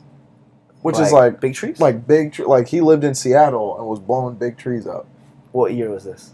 Or he lived in he lived in Seattle. He lived close to Seattle. No, because I visited I have one of my buddies, one of my boys. He lives over in Seattle. Yeah. I think he told me like Seattle was like established in the 70s. Like, as a state. That's why it's still so forestry. Yeah. And I was like, wow, really? That's like less than 50 years ago. Yeah, I'd have to do like... Is that really? Is that like the truth? Yeah. I mean, that's what they told me. And this was not from my boy. This is from one of his friends. Well, Seattle is a city of Washington. Right. So because there's Oregon. Right. Man. Oregon is underneath south. Yeah. Of Washington. Yeah. Washington is like the furthest northwest state in the U.S. And it's very forestry. Like it's a lot of of trees. So Seattle, the city, that might have been like newly established in the 70s because I guess there was nothing there previously. It was just all forest. Yeah. Wow. Because I think that's what they're telling me. That's why Starbucks started there. Amazon is there, or Nike. No, Nike's in Oregon. What is it? Yeah, Amazon. Amazon is there, Really? right? I'd have to do the research. Yeah. I don't know, But I think that's why they chose that place, because nothing was there. It was like free roam. really, Like, you would assume Amazon would be like California, New York, yeah. right? But then it was like, Amazon's big as shit. It's like So they just wanted to take as much space as they could. Like, they knew they were going to be that big. And I thought that's amazing. yeah, Having that mindset of having that big picture, already you have nothing. pre-planned. You know, right? Like, Yeah. you already knew you were going to take up an entire state Yeah. almost. Even though Amazon isn't an entire state of Washington. But they have room to expand. And I Right. think that's amazing to me. Nah, what an incredible thing to like establish, to sit there and like, oh yeah, man, I'm gonna go up there and I'm gonna do this, and people probably looked at like that small corporate section to, Yeah. oh yeah, we'll see what you can do. And now Amazon is like, but like Gary Vee always talks about, I wish I would have invested in that, or Uber, or Yeah. and what it turned into, even in this whole Bitcoin craze. Everybody is now trying to have cryptocurrency, man, and well, it dropped 25% now. I knew it was gonna happen. Yo, I'm not gonna lie. So on last drill, I literally bought Litecoin Yeah, for $150, like about $150, yeah, $155, when Checo was talking about it. yeah. The next 3 days, it went up to 300. So I literally made $150 Are you serious? in 3 days. What? I should have hopped on that, dude. Oh my goodness. I missed the opportunity back in 2008. Now I'm missing this one. Well, the Rothschilds, that family came out with Roth coins. I haven't even heard about that. Dude, which is, to me, that's a whole scam. You know, Do you believe in the Illuminati thing? I believe in elitists that run this world because of how much wealth they have. Absolutely. I think I watched one of those Illuminati videos Yeah. talking about the Rothwells. Yeah, And how they, the Rothschilds, or the Rothschilds, and then the take over the banks and control the money. yeah, and then like the Like, they have more Kennedys. money than the actual U.S. government.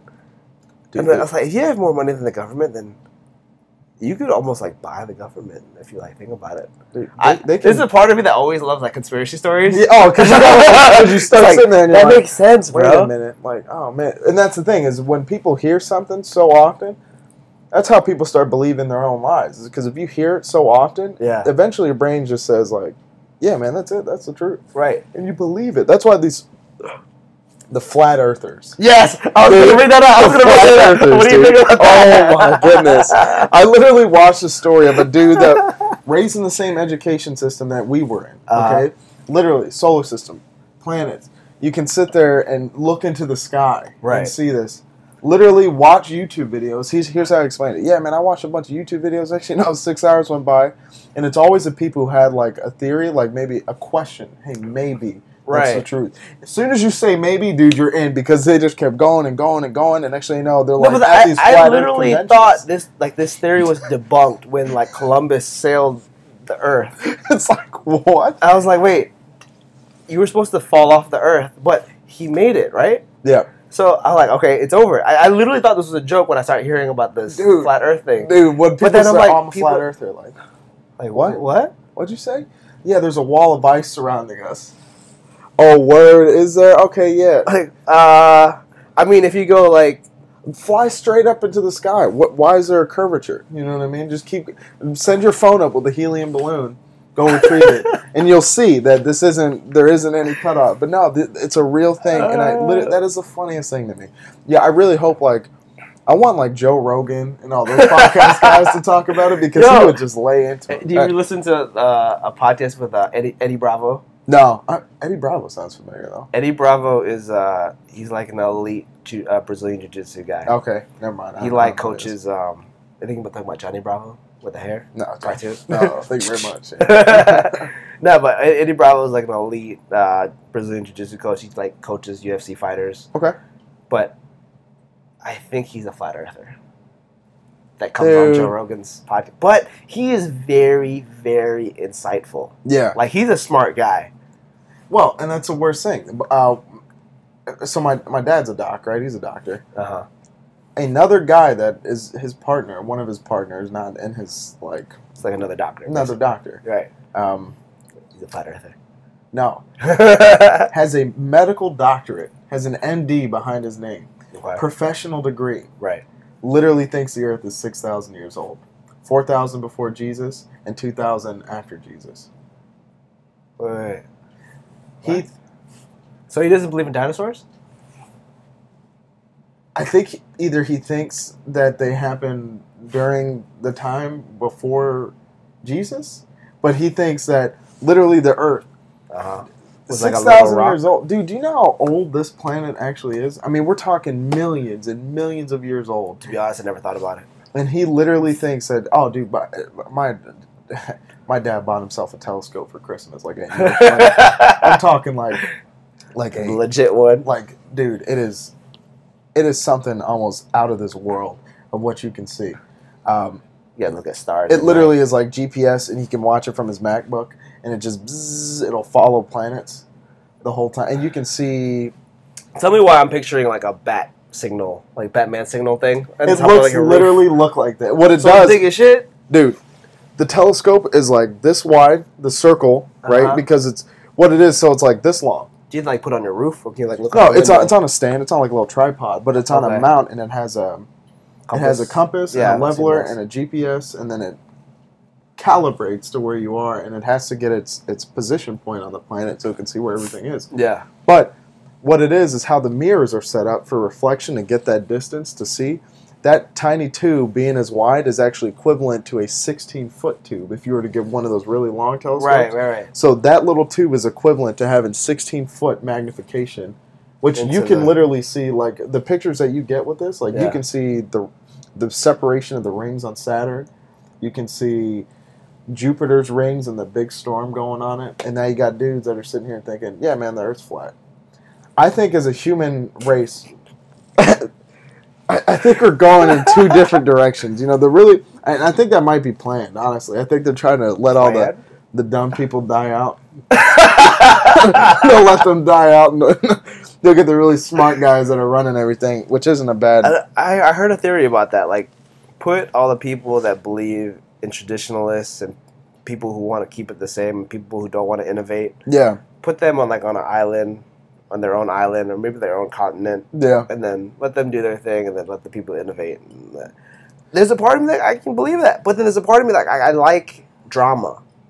I don't know. Because the reason why I don't like, or I don't know, I've always told my friends this, I couldn't live on the West Coast is because it's too chill. Yeah. Like every time I go to the West Coast, I love it. Yeah. I love their weather. It's like me in Miami. I can't stay there. I got to go. Well... I can't. Yeah, I don't. But I could live there for like a year. I don't know if I stay there for a year. Dude, 2 weeks in Sobe is all I can do. I'll end up dead in a ditch somewhere. You know, I'm serious. So Sobe's all right, but there's like a lot of tourists, and it's just like you'll see the same people. Well, dude, everyone is Cuban. You can see almost like a fully white man, blonde hair. Cubans are fun. Yeah, no, they are great. They are absolutely great people. All people are great. I don't want to go to Havana. I want to go to Cuba. Havana. Yeah, I want to see their cars. I love like their resilience. Like, you know, their history. Isn't like, don't they sell like 50s style stuff down there or something? It's not that they sell it. Like the U.S. like just left their cars from back in the 50s there, and then they just rebuilt it and make them look badass, brand new again. That's crazy. Exactly. That would almost be like going back in the past. Like, oh my goodness. Right. That would be sick. You go there and you see like these old school like Model Ts type cars. Dude, I'd be like, what? You know, that is awesome. That would be sick. Right, and it looks brand new. Before our president now blocks travel. You better do it now. Oh, well, that's true. You know. No, that would I'd love to go to Cuba. Yeah. Just to see. I mean, I've traveled to. I've been to Ecuador, Bahamas, Morocco. You know, I think that might be the extent. Where I want to go next, like to vacation, Bora Bora. Is that DR? No. It's an island that's just in the Caribbeans. Pacific.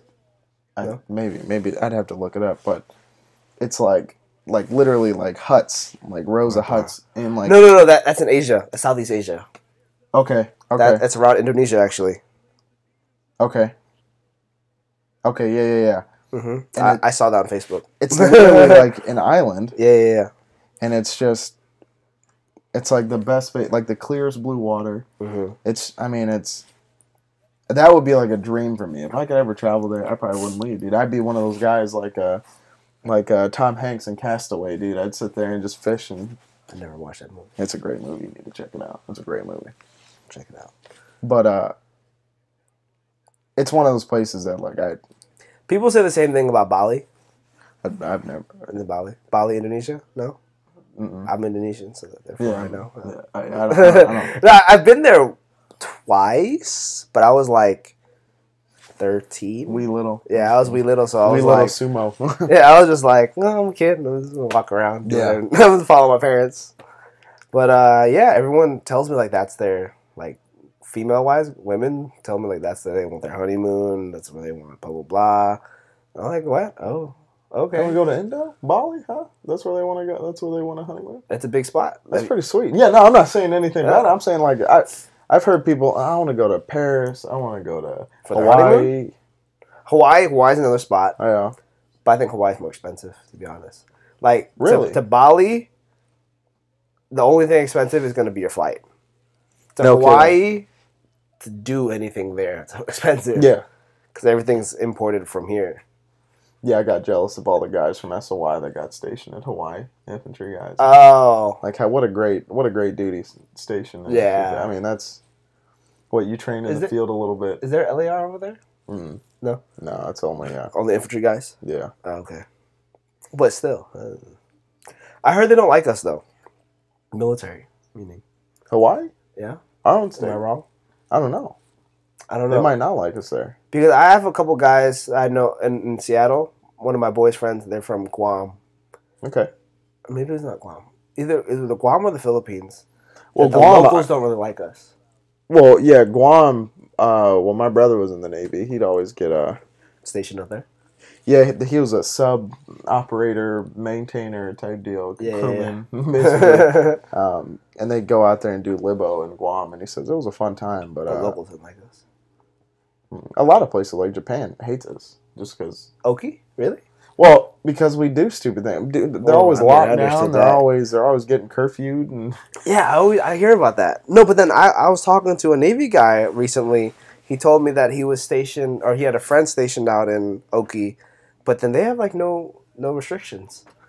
So he was wondering, is it just for us Marines? Maybe. And I was like, that makes That sense. would make sense. That makes sense. Like, any dudes in Marpat, don't let them go out. You know what I'm saying? Just stop them. If they have a high and stupid. High and stupid. Stop.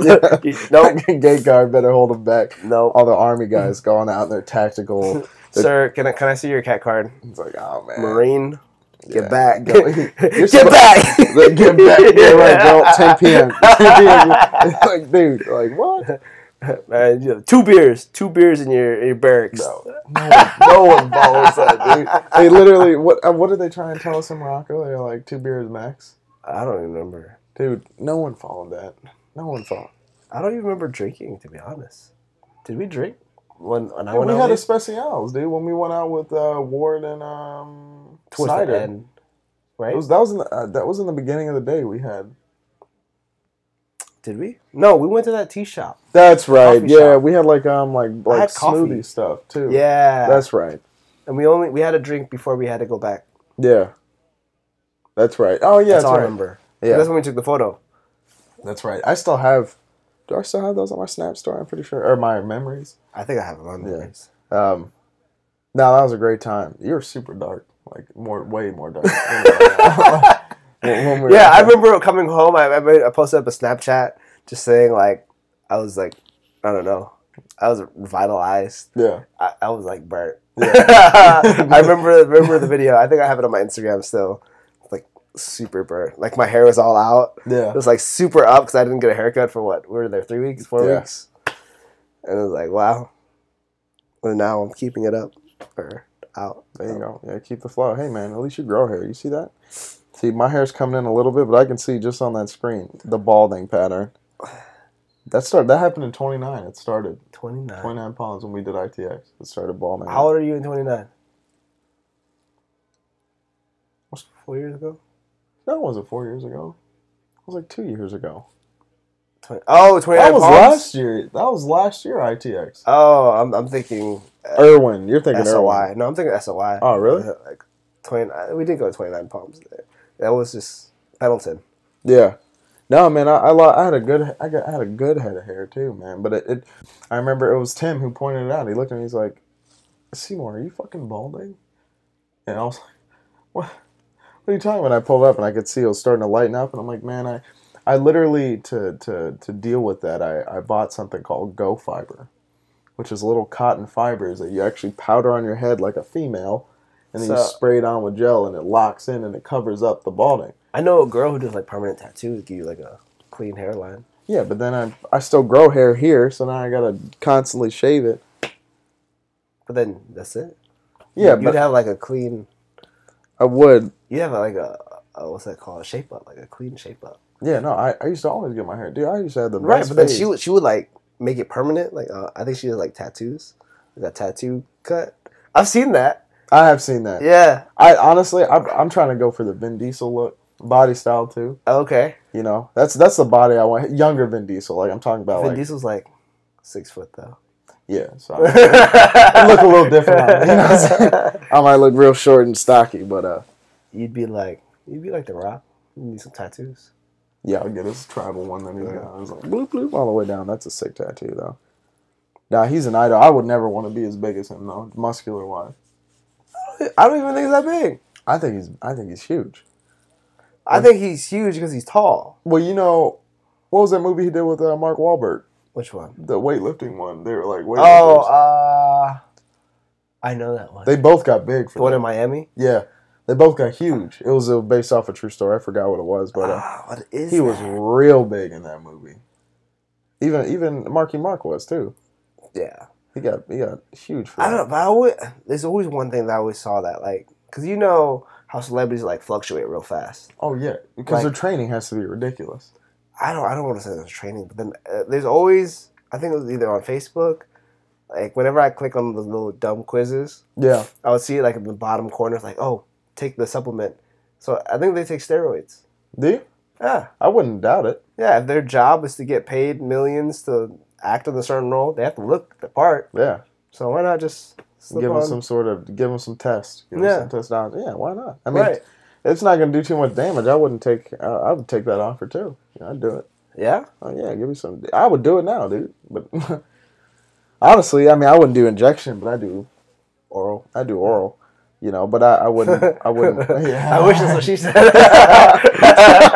No, I wouldn't get impaled, but I do oral. Oh, okay. Yeah, wow, word. What's up? Yeah, give me your number. Yeah.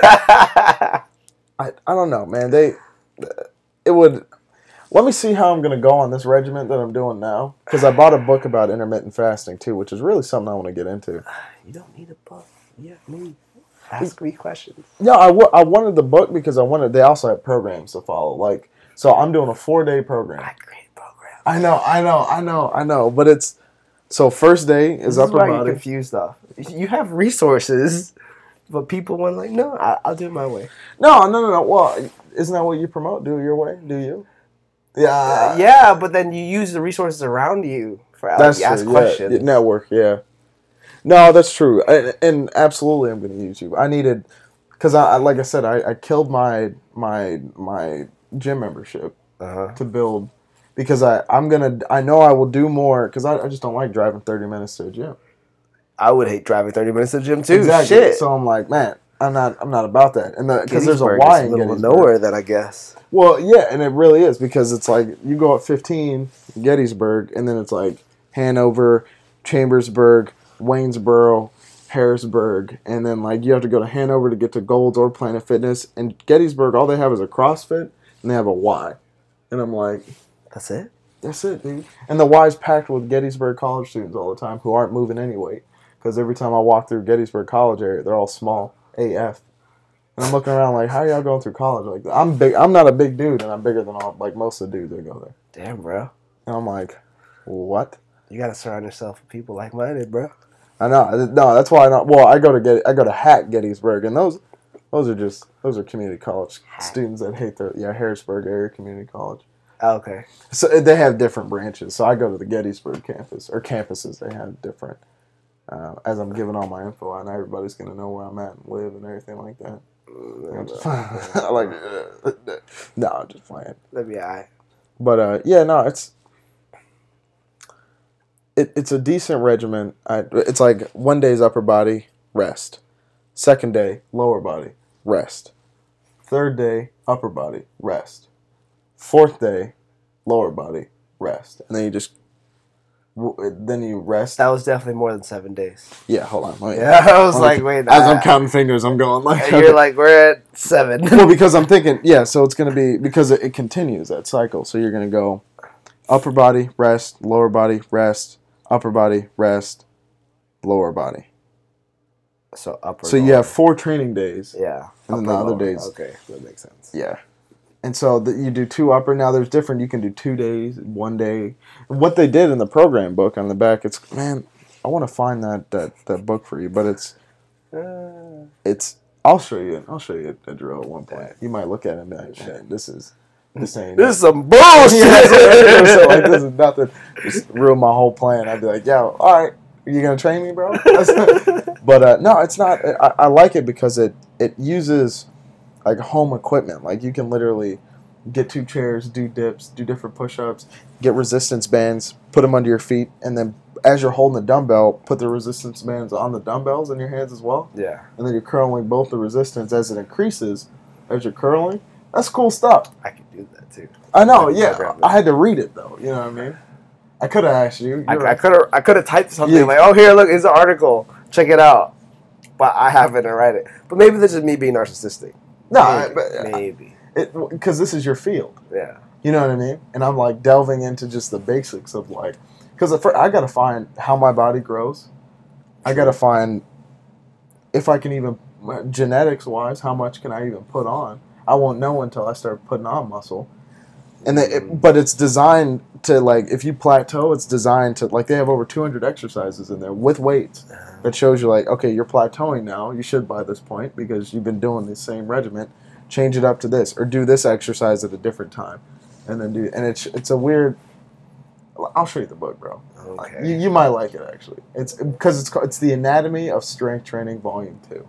Okay. Okay, and so it actually shows like how to utilize that muscle, like what it actually does in the. After I took all the anatomies, I took learning what, like, oh yeah, okay, so that's supination. You know what I mean? Looking at how. This is a new lesson for you. This is how to humble yourself and try to eat it. Just eat shit right now. Oh yeah, You're telling me stuff that I already know. I know, and you're looking at me like I'm gonna listen. I'm gonna listen. I'm gonna take in your knowledge, and I'll see if I learn something. But that's from what I've read so far. All right, if there's anything different, I'll let you know, and I'll be like, hey man, you doing this? But no, I'd be like, yo, Ian, I've been doing this for the past 7 years. Yeah. No, I know. I absolutely believe you can get people strong. I'm just trying to figure out like what's even gonna work for me. You know, but like the dieting thing is something I really gotta fix. Like we're gonna talk off air. Yeah, we'll have to offline. I'll be offline for this. How long have we been going? We're at shit. Nice. We're at hour 40. This is my longest one yet. Is it really? Yeah. No kidding. How long does it take to like render on? You might have to edit this part out, but how long does it take to like render through? Like say like one of your 50-minute ones. The 50-minute ones? Yeah. You need about 2 hours. Yeah. Dude, it's gonna take a while. Normally I do it in the morning. Okay. So while I'm at work, by the time I come home, it's like ready to. Yeah. And that's when I do my social media. Be like, yo, check it out. It's up. This is awesome though. That is sick. I think this is a good time to wrap up. Yeah. Damn, you didn't even answer all my questions. Like, you didn't even answer, like, who are the 5 closest people that you're close to. You want me to answer that real quick? Let's do it. I don't care. Is this going into the average of the 5 people? I'm the average of the 5 people concept. Is Yeah, that yeah, okay? yeah. I mean, I'd say that obviously my dad, Okay. is one of my closest role models. Mm-hmm. You live with him too, right? Yeah. Currently, Therefore, so boom. Jess, who's my stepmom. Okay. You live with her too, so it has to be. Yeah. And then my buddy Mitch. What does Mitch do? He's doing dental hygiene. We go to the School same school together? together. Yeah. So Okay. he's pretty motivated. So He we're works both in the medical field. Yeah. 5 people. I don't know if I can even get to 5, man. Tell you the truth. Think about the last 2. Well, you'd be one of them. You'd be one of them, I'd say. I literally see you Yeah. once a month. That's true. Yeah. If I'm your top 5, you talk to nobody. No, it's true. No, I really don't. Or maybe I'm the only one that actually comes clear to you. I mean, I'll take it. All right, so I'll If put that's you in the there. truth- You'll be in the top 5. Yeah. Well, because I can't. I'm trying to think of, and then probably my girl. Okay, that makes sense. Yeah, probably my girl. Yeah. So, okay, what does your girl do? She's a medical assistant right now. She's going So to she's school. both in school too. Yeah, so she's going for. So students and your parents. Yeah. Your dad is a doctor as well, right? Yeah. So you're meant, like, with your group of friends right now, you're meant to be in a hospital. Yeah. Your stepmom, is she in the? She's a nurse in the OR. If you keep these people close to you, Yeah. you are gonna head down that route. That's already how I started going down this route. That makes sense. Yeah. So, just to put that in perspective, if you truly want to go on this DJ route, you have to submerge yourself with DJs or people in that field. That's a tough thing to do. You telling me? Yeah, it's a tough thing to do. I'm trying to get into personal training independently. Yeah. I'm trying to get into podcasts. Yeah. That's why I listen to Jocko, Joe Rogan, Yeah. Gary Vee, Tim Ferriss, Yeah. Bryan Callen, and Brendan Schaub. They're all podcasters. They all put their stuff on social media. Therefore, I'm doing all this. Yeah. That makes sense? That does make sense. Yeah. Which is a really weird concept when it becomes real, because now I'm thinking like, oh shit, that's 4 out of those 5 people are medical professionals in that range. So it Well, makes sense besides to me. where I'm going. Well, technically, that's what I'm saying. I'm in the fitness field Yeah, too. so you're in the fitness field, which is still health oriented, so it's all health. Right. Which makes sense for me to be like, man, maybe go and nurse anesthetist, which is literally what my dad does, just the nurse side. Yeah. Wow. That is a wild thing to realize. That honestly, my mind's blown right now. I can't trying to contain it, which is pretty weird. So I guess I'm gonna let you sink that in. Yeah. Do you have a SoundCloud, or what's your where do you have your music? Yeah. No. I have a mix on there. It's just called the Test Mix. It's out there. It's I have a copyright claim to make sure none of that music's mine. All I did was I put it into my mixer, started mixing it together. It's about 30-something minutes. Go on SoundCloud, just put in St. Maur, and you'll see Test Mix and play it. It's all EDM. So Cool. hopefully So you'll get it. SoundCloud, I'll probably just get the link from you, and I'll put it in the description Yeah. below. Yeah. Is there any contact you want to leave? Facebook, Instagram, email. If anybody, Yeah. Actually, be available. I would say at least drop an email. yeah. Send it to my DJ email. Send it to Maur Maur Maur @gmail.com, and that's my professional type music one. So if you want to send me even hints, anything to better me, and then we can have a conversation on what maybe I could do, how I can change things up and better myself, and then maybe collab. Maybe help me mentor this guy. Yeah, maybe. I got my hands full here. Yeah. Anything else? No, man, that's it for me. Cool. I've enjoyed this. All right. I want to do one more thing. If you want to support this podcast, I have Apparel. Sumo lifts. Sumo lifts, yeah. Try to influence the old and teach the new. There Yeah. you go. Sumoliftsapparel.com. It supports me, helps me find new guests, and not telling anybody, but sometimes you get some swag. Not saying that I bribed him to be here, but wink, wink. Yeah. No, really. No, this is sweet, man. All right. This is Until sweet. next time. Peace.